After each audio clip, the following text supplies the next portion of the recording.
Olá, pessoal.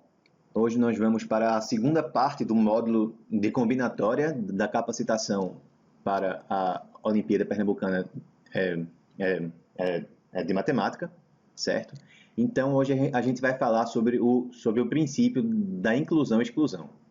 Então, sobre o que é que esse princípio trata? Ele quer calcular o número de elementos da união de n conjuntos. Então, digamos que eu tenho aí A1, união A2, união e assim por diante até união a n.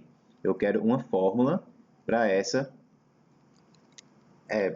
cardinalidade. Então aí já está implícito, né, que eu estou denotando esse símbolo aqui como sendo a cardinalidade de A. Cardinalidade é o número de elementos do conjunto A.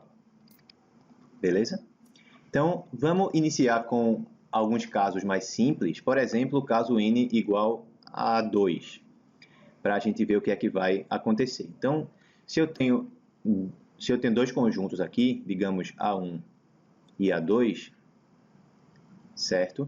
Isso aí é algo que a gente já está muito acostumado a trabalhar, né? Como que eu poderia determinar o número de elementos da união de A1 e A2? Eu posso, por exemplo, iniciar aqui calculando o número de elementos de A1 e somando com o número de elementos de A2. Se eu faço isso, eu estou levando em conta todo mundo que está nessa parte aqui, certo? Que é quem está em A1. Também estou levando em conta todo mundo que está nessa parte aqui, que é quem está em A2. Sendo que fazendo isso, eu estou levando em conta quem está aqui no meio, certo? Duas vezes. Quem está aqui na interseção está sendo contabilizada duas vezes. Está sendo contada uma vez quando eu conto os elementos de A1, está sendo contada outra vez quando eu conto os elementos de A2. Então, como eu quero que cada parte aí seja contabilizada exatamente uma vez, então agora eu tenho que subtrair aqui a cardinalidade da interseção dos dois conjuntos, certo? Então, essa aí ficaria a fórmula, esse aí seria o princípio da inclusão e exclusão no caso em que eu tenha apenas dois conjuntos. Como que fica no caso em que eu tenho três conjuntos? Com três conjuntos, fica parecido. A fórmula só fica um pouquinho maior. Tá bom? Então, digamos que eu tenho esses conjuntos aqui, digamos que esse aqui é o A1, esse aqui é o A2, esse aqui é o A3. Então, vamos começar da mesma forma. Eu poderia pensar que o número de elementos da união dos três conjuntos poderia ser inicialmente obtido adicionando as cardinalidades dos três individualmente. Sendo que na hora que eu faço isso, eu estou olhando para quem está aqui, certo? Estou olhando para quem está aqui, beleza? Estou olhando também para quem está aqui. Então, observa que as interseções foram contabilizadas, cada uma delas, duas vezes, né? Eu levei em conta quem está aqui, certo? Aqui, aqui e aqui, duas vezes, certo? Então, como eu quero levar em conta apenas uma vez, eu vou agora retirar as cardinalidades das interseções de dois desses conjuntos ao mesmo tempo, certo? Então, eu vou tirar isso aqui. Sendo que agora, na hora que eu faço isso, ó, essa parte aqui, aqui do meio, que eu pintei de laranja, que é justamente a interseção de todos os três conjuntos. Ela foi contabilizada uma vez quando a gente incluiu os elementos que estão em A1, foi contabilizada uma vez quando a gente incluiu os elementos que estão em A2 e contabilizada uma vez quando a gente incluiu os elementos que estão em A3. Então, aqui ela foi contada uma vez aqui e uma vez aqui. Depois eu tirei essa interseção aqui, ó, entre A1 e A2. Então, eu retirei a interseção dos três uma vez. Depois eu retirei ela de novo quando eu fiz a interseção entre A1 e A3, e depois eu retirei de novo quando eu fiz a interseção entre A2 e A3, tá? Então, eu incluí essa interseção tripla 3 vezes, aqui, aqui e aqui. Depois, eu excluí a interseção tripla 3 vezes, ou seja, quem está na interseção de todos os conjuntos não está sendo contabilizado se eu deixo a fórmula assim. Então, eu tenho que agora adicionar a cardinalidade da interseção dos três conjuntos, tá certo? E aí a gente fica com essa fórmula. Dá para ver já por que se chama essas fórmulas, né, de princípio da inclusão e exclusão. Por quê? A gente está sempre incluindo cardinalidades, como a gente fez nesse caso aqui e nesse caso aqui, e está excluindo outras cardinalidades, como a gente fez aqui, aqui e aqui, certo? Com esse caso, já dá para a gente já entender como que fica a fórmula no caso geral. Repara que eu estou incluindo, eu estou então adicionando as interseções, né, de apenas um dos conjuntos, ou seja, eu estou adicionando um de cada vez. Depois eu estou agora retirando, certo? Eu estou excluindo as interseções 2 a 2. Agora eu estou incluindo as interseções 3 a 3. Se eu tivesse mais do que 3 conjuntos aí para considerar, eu ia fazer a mesma coisa. Então, digamos que eu tivesse 5 conjuntos. Eu ia começar incluindo as interseções de um de cada vez, ou seja, eu ia estar inicialmente incluindo as cardinalidades de cada um dos conjuntos, certo? Só que isoladamente. Depois eu iria subtrair as interseções 2 a 2, depois eu iria incluir as interseções 3 a 3, depois eu iria excluir as interseções 4 a 4 e, finalmente, eu iria incluir as interseções 5 a 5. Beleza? Então, o caso geral já vem dessa ideia, mas para a gente formalizar isso, então a gente vai precisar de alguma notação extra, certo? Que notação que vai ser essa? Eu vou fazer assim. Então, eu vou dizer que S1, certo? Então, digamos que eu tenho aqui N conjuntos, certo? Que vão de A1 até a N. Então, eu vou chamar de S1, tá? S1 vai ser a soma das cardinalidades individuais. Então, cardinalidade de A1 mais cardinalidade de A2 mais, e assim por diante, até cardinalidade de AN. Certo? Então, aí a gente poderia ver isso aí como a soma de cardinalidade de AI, certo? De I indo de 1 até N. Certo? Então, S1 é a soma das cardinalidades individuais. S2 vai ser a soma das cardinalidades das interseções 2 a 2. Então, eu vou ter A1 interseção A2 mais A1 interseção A3, certo? Mais até o final lá, até o final que vai ser AN-1 interseção AN. Dá para a gente escrever isso aí como interseção, né, de AI interseção AJ, como cardinalidades de AI interseção AJ, onde esses índices I e J aí, eu vou sempre olhar o I como sendo menor do que o J. O índice que está no meu primeiro conjunto aqui é o índice que é menor, certo? Por que eu estou fazendo isso? Porque se eu permitisse inverter a ordem, eu ia ter o mesmo conjunto mais uma vez. Se eu somasse lá na frente A2 interseção com A1, eu iria estar adicionando isso aqui mais uma vez, mas eu não quero que isso seja contabilizado 2 vezes, certo? Então, o I e o J vão iniciar em 1, certo? O I vai ser sempre menor do que o J e ambos vão ser sempre menores ou iguais do que N, certo? Por que também que o I é menor do que o J e não menor ou igual ao J? Porque se ele fosse igual, se eu fizesse, por exemplo, A1 interseção A1, isso aí daria isso daria 1, né? Então eu ia estar considerando a interseção de apenas um conjunto desses, só que ela ia entrar individualmente.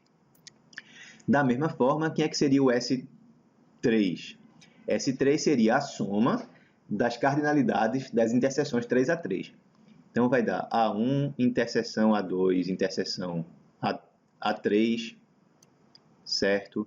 Mais A1 interseção A2 interseção A4, mais e assim sucessivamente até a última, que seria AN-2 interseção com AN-1 interseção com AN.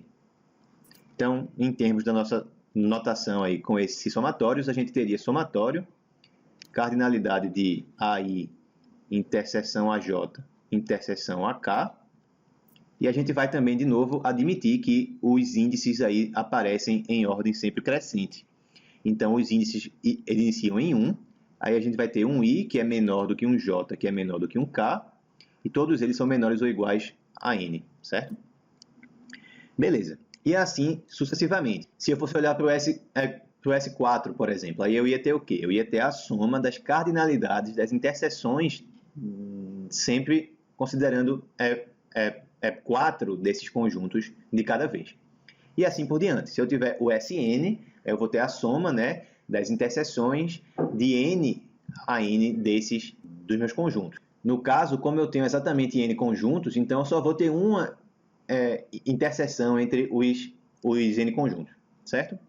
Então, como é que vai ficar a fórmula? De acordo com o princípio da inclusão e exclusão. Então, eu vou ter cardinalidade da interseção entre os n conjuntos. Isso aí fica a soma das cardinalidades, somando eles individualmente, menos o S2. Então, eu subtraio as somas das cardinalidades 2 a 2. Agora, eu adiciono S3, que nem a gente tinha feito antes. Se continuasse, eu ia subtrair S4 e adicionar S5. Eu ia sempre alternar esse sinal. Repara que se o índice aqui embaixo for ímpar, eu fico com um sinal de mais. Se o índice aqui embaixo for par, eu fico com um sinal de menos aqui na frente. Certo? Então, quando eu for continuar isso aqui até o último termo, eu ia ter que levar em conta o sinal. O sinal fica menos 1 elevado a n menos 1 vezes Sn. Por que fica menos 1 elevado a n menos 1? Porque se o n for um número ímpar, n menos 1 vai ser um número par. Então, menos 1 elevado a um número par dá 1, dá um número positivo, fica o sinal de mais aqui na frente. Se o n for par, aí n menos 1 vai ser ímpar. Menos 1 elevado a um número ímpar fica igual a menos 1. Tá certo? Então, aí eu fico com os termos aí com os sinais de menos. Certo? Então, essa fórmula é o que a gente vai chamar de princípio da inclusão e exclusão. Beleza? Então, esse aqui é o princípio da inclusão e exclusão. Então, deixa eu iniciar aqui apagando o quadro, certo? O exemplo da gente vai ser o seguinte. Então, quantos inteiros entre 1 e 10.000, certo? São divisíveis por 3 ou por 5, certo? Então, vamos para a solução. A gente vai começar aí dizendo quem vão ser os conjuntos que a gente vai trabalhar. Então, eu vou escrever como A1, certo? Como sendo os inteiros, certo? N, pertencente aos inteiros, certo? É tal que N está entre 1 e 10.000, certo? E N é divisível por 3, tá? Então, 3 divide N. Vou dizer que A2 é o conjunto dos inteiros, tais que, então também, N está entre 1 e 10.000, certo? E, no caso agora, o 5 divide N. Então, o que a gente quer aqui, no caso, é a cardinalidade da união entre A1 e A2. Eu quero saber quem que é divisível por 3 ou é divisível por 5. Então, como a gente sabe, né, pelo princípio da inclusão e exclusão, essa cardinalidade aí vai ser igual a cardinalidade de A1 mais cardinalidade de A2 menos a cardinalidade da interseção. Tá bom? Então, antes de mais nada, quem é que é a interseção? Quem é que é A1 interseção A2? Bem, como 3 e 5 são relativamente primos, então a interseção desses dois conjuntos aí vai ser dada pelos inteiros que estão entre 1 e 10.000, certo? E tais que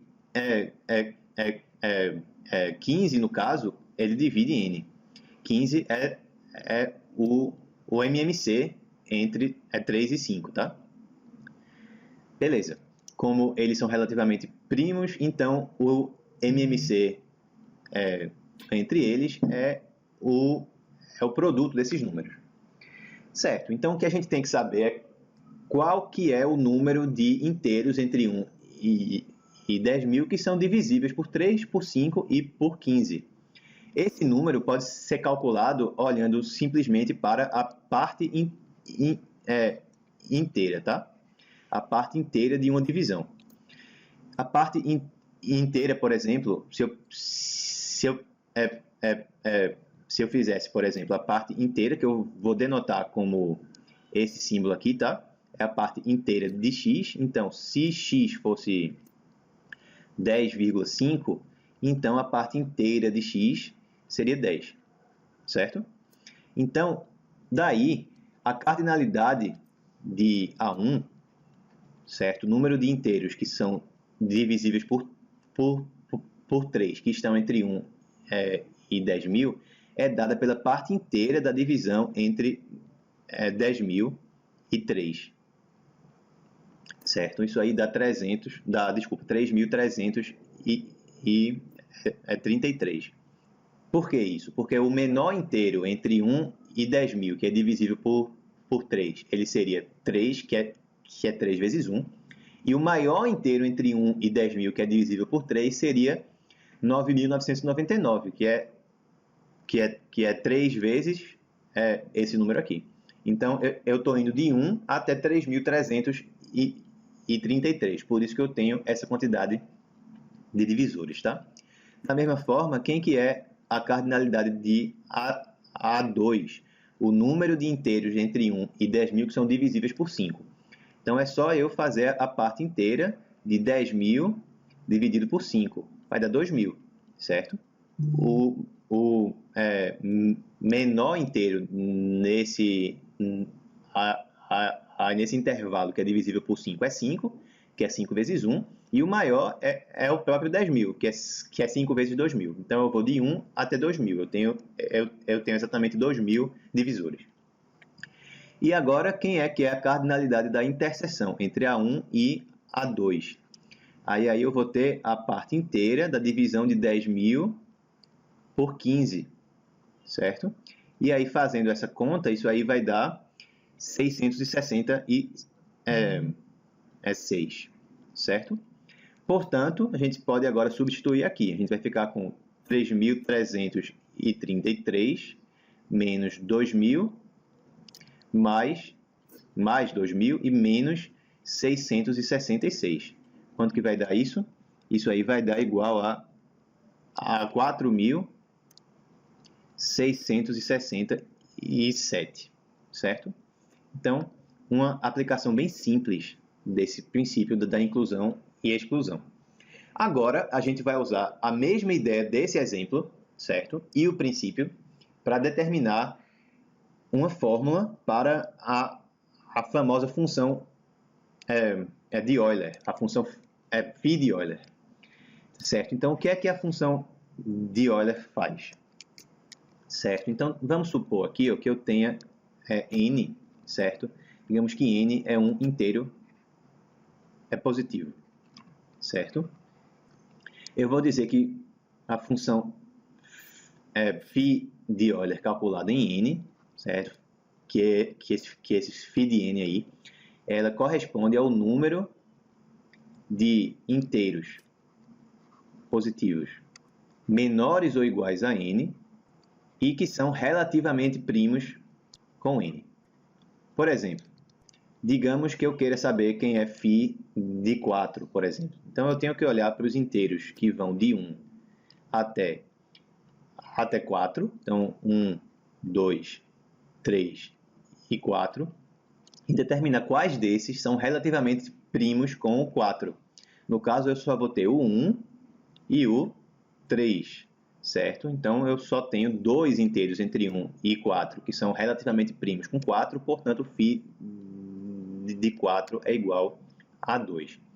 Quem é que seria φ de 6, por exemplo?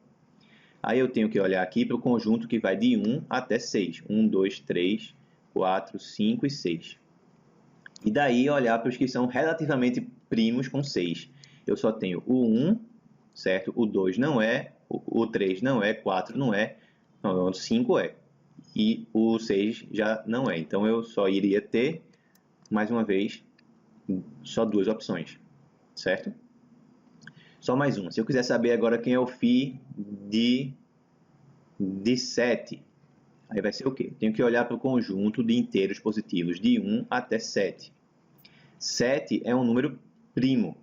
Então, desses aqui, o único que vai ser relativamente primo com 7, no caso vai ser todo mundo, né? Menos o próprio 7.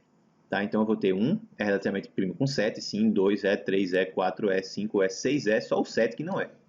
Certo? Então, esse número aqui seria igual a 6. Beleza? Então, o que a gente vai fazer aqui no vídeo agora vai ser obter uma fórmula para a função φ de n. Então, a gente vai ter que partir de um certo ponto de partida, que vai ser a fatoração em primos de n. Então, vamos supor que n seja da forma P1 elevado a um certo expoente é 1, vezes P2 elevado a um certo expoente é 2, vezes, assim por diante, até PR elevado a um certo expoente é R, certo? Onde todos esses P's que aparecem aqui são números primos, tá? Então, essa aqui é a fatoração em primos de n. Então, nesse caso, a fórmula de φ de n vai ser a seguinte. Vai ser n que multiplica 1 menos 1 sobre P1 vezes 1 menos 1 sobre P2 e assim por diante até o último termo aqui, que vai ser 1 menos 1 sobre PR. Certo? Essa vai ser a fórmula da função φ de Euler. Beleza? Beleza. Então, como que eu vou deduzir isso? Eu vou deduzir isso usando o princípio da inclusão e exclusão. Deixa eu apagar isso aqui, certo? Inicialmente. Vamos usar essas informações. Então, ó, eu sei a fatoração do número n, do inteiro positivo n. Eu sei essa fórmula aqui, é o que eu quero deduzir, tá? Então, vamos dizer o seguinte. Vamos chamar de ômega o conjunto dos inteiros positivos, certo? Dos inteiros positivos menores ou iguais a n. Vamos chamar de A1 vamos chamar esse conjunto aí o conjunto dos múltiplos de P1 em ômega. Aí quem é que vai ser o A2? Vai ser o conjunto dos múltiplos de P2 que estão em ômega e assim por diante até o AR, que vai ser, no caso, o conjunto dos múltiplos de PR que estão em ômega. E o que é que a gente quer calcular, então, né? O que a gente quer calcular é o número de inteiros que estão em ômega, mas que não estão em nenhum desses conjuntos aqui, porque aí ele não é múltiplo nem de P1, nem de P2, nem de P3, certo? Não tem nenhum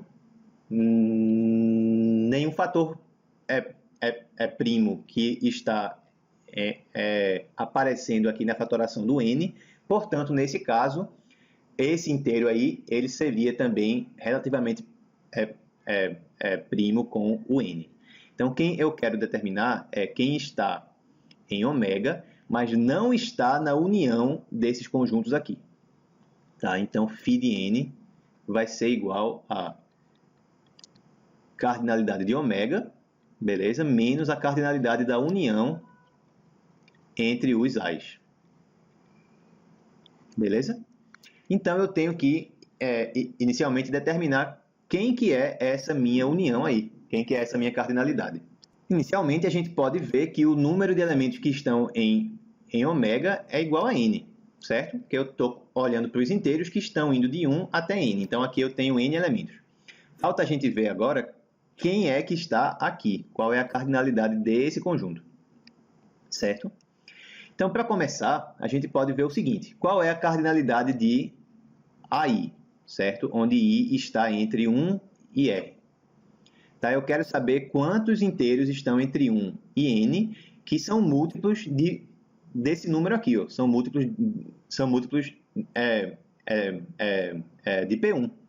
Tá? Então, é só eu olhar para a parte inteira da divisão de n por P1. Sendo que n é múltiplo, certo, de P1. Portanto, isso aqui vai ser igual justamente a n sobre P1, porque essa divisão já vai ser um número inteiro. Beleza? Então, já sei quem é a cardinalidade de cada um desses conjuntos aí, olhados individualmente. Qual é a cardinalidade da interseção de dois desses conjuntos, de AI interseção com AJ? Então, como esses números aqui, P1, certo? P2, etc., são números primos, são números primos distintos, então eles são relativamente primos. Então, quem é múltiplo de P1 e de P2, por exemplo, é múltiplo de P1 vezes P2, porque nesse caso o MMC dos dois é a multiplicação dos dois. Certo? Então, no caso aqui, a cardinalidade de AI interseção AJ vai ser N sobre PI vezes PJ. E assim sucessivamente. Se eu olhasse para a interseção de 3 deles, a interseção AJ, interseção AK, aí como é que ia ficar? De novo, como eles são relativamente primos, certo? No caso, PI, PJ e PK são relativamente primos, então esse número aqui vai ser N sobre PI vezes PJ vezes PK. Mesma análise, mesma ideia, certo? Então, eu consigo determinar cada uma das interseções 2A2, 3A3, 4A4, é só fazer N sobre o produto dos números primos correspondentes aos conjuntos que eu estou intersectando, certo? Então, eu posso escrever agora o seguinte. Ó, vamos fazer assim. Quem é que seria, no caso, agora o meu S1? S1 seria o quê? S1 seria a soma das cardinalidades sendo que olhadas individualmente. Então, eu teria N sobre P1, certo? Mais N sobre P2, e assim por diante, até mais N sobre PR. Beleza? Quem é que seria S2? Então, eu ia ter a soma das cardinalidades das interseções olhadas 2 a 2. Então, eu ia ter N sobre P1 multiplicado por P2, mais N sobre P1, P3, e assim por diante, até N sobre PR menos 1 PR. Certo? E assim sucessivamente. Quem é que seria, no caso, o SR? Que seria o último aí, né? Seria os inteiros lá, que estão entre 1 e N, que são múltiplos de P1, P2, P3, até PR. Só teria uma interseção, né, de todos esses R conjuntos.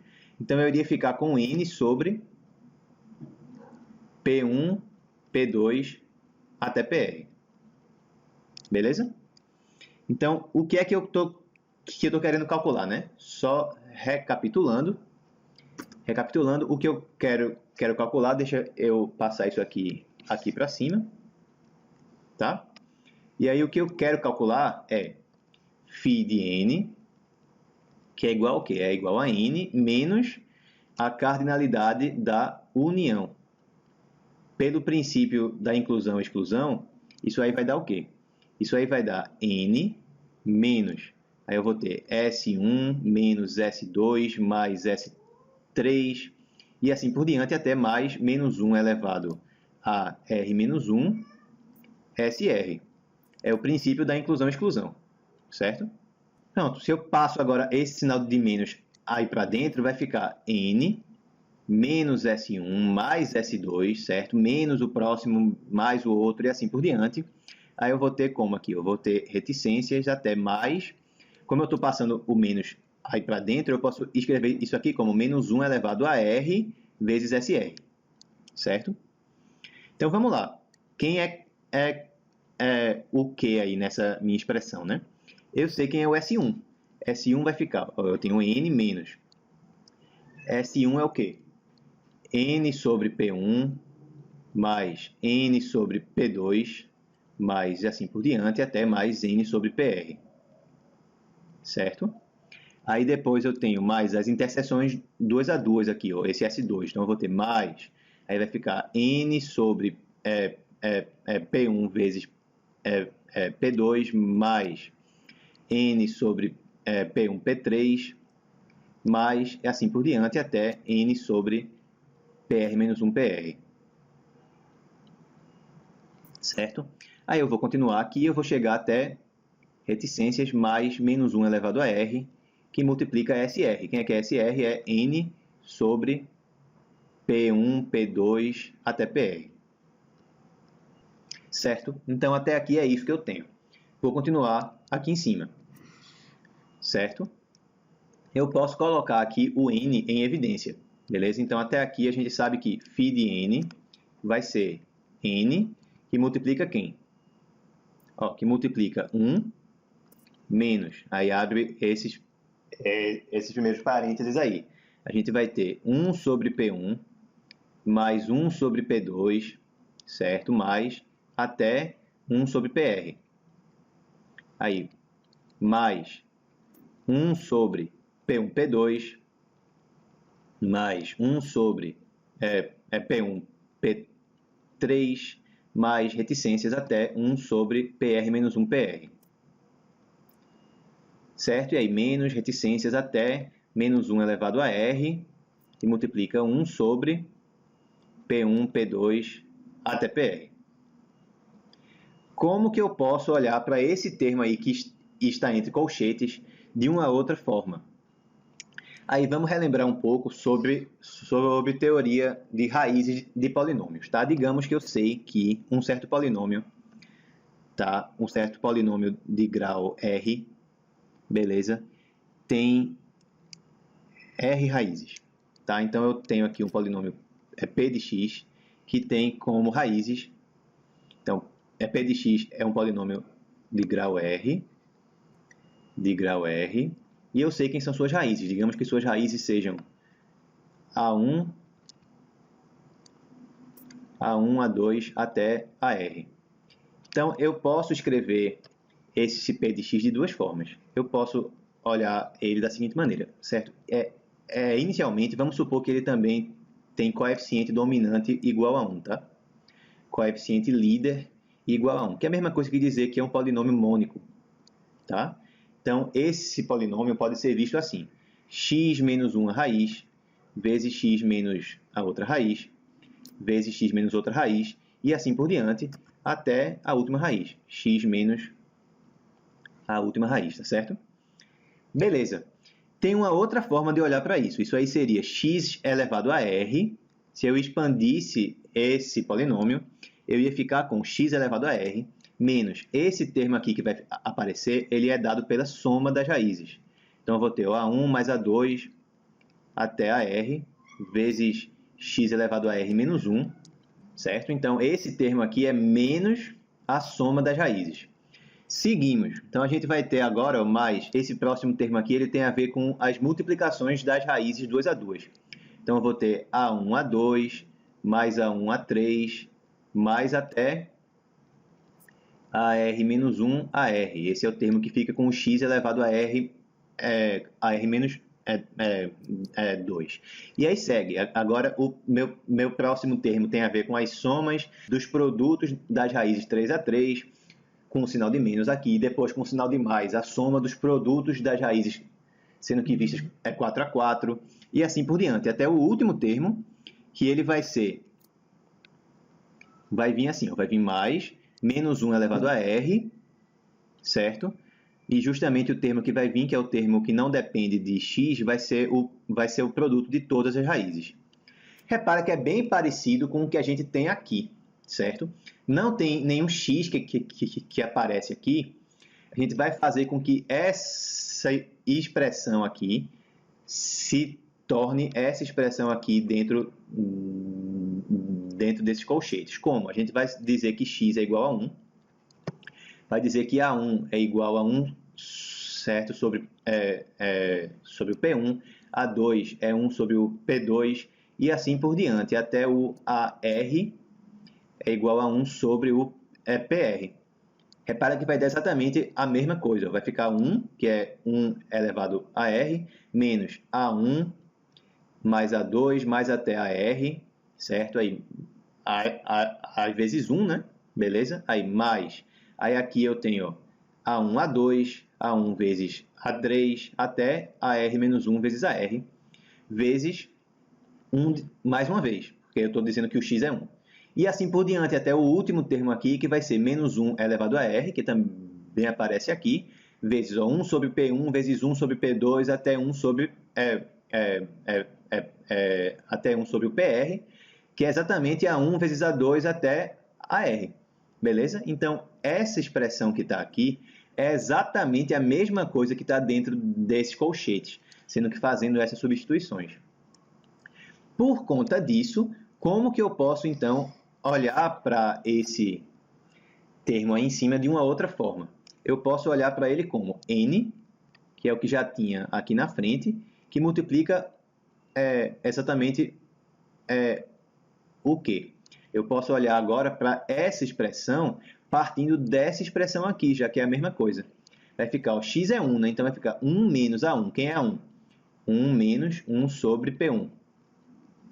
Vezes x menos A2. Então, x é 1 menos A2. Quem é A2? É 1 sobre P2. E assim por diante. Até o último, que vai ficar x menos AR. Quem é x? X é 1. Quem é AR? 1 sobre PR. Pronto. Chegamos na fórmula, que foi obtida como? Foi obtida combinando o princípio da inclusão e exclusão com esse fato aqui sobre raízes de polinômios, que eu posso obter os coeficientes do meu polinômio a partir das raízes dele, certo? Foi exatamente o que a gente fez aqui, tá bom? Então, só para a gente finalizar agora, vamos fazer um exemplo. Como que eu posso fazer de uma forma rápida quem é o φ de, digamos, 360? Φ de 360 vai ser quem? Eu tenho que começar fatorando esse 360. Então, vamos lá. 360, tenho que dizer quem é a fatoração em primos desse número. Então, eu divido por 2, fica 180. Divido por 2, fica 90. Divido por 2, fica 45. Divido por 3, fica 15. Divido por 3, fica 5. Divido por 5, fica 1. Tá? Então, 360, ele é o quê? 2 ao cubo, vezes 3 ao quadrado, vezes 5. Portanto, quem é que vai ser φ de 360? Vai ser n, que é o próprio 360, certo? Que multiplica o quê? Que multiplica 1 menos 1 sobre o 2, né? Que é o primeiro número primo que aparece aí na fatoração, vezes 1 menos 1 terço, vezes 1 menos 1 quinto. Se você fizer essa conta, você vai ver que isso vai dar igual a 96. Beleza, pessoal? Então, com isso, eu encerro essa aula de hoje. Espero que vocês tenham gostado e até a próxima aula.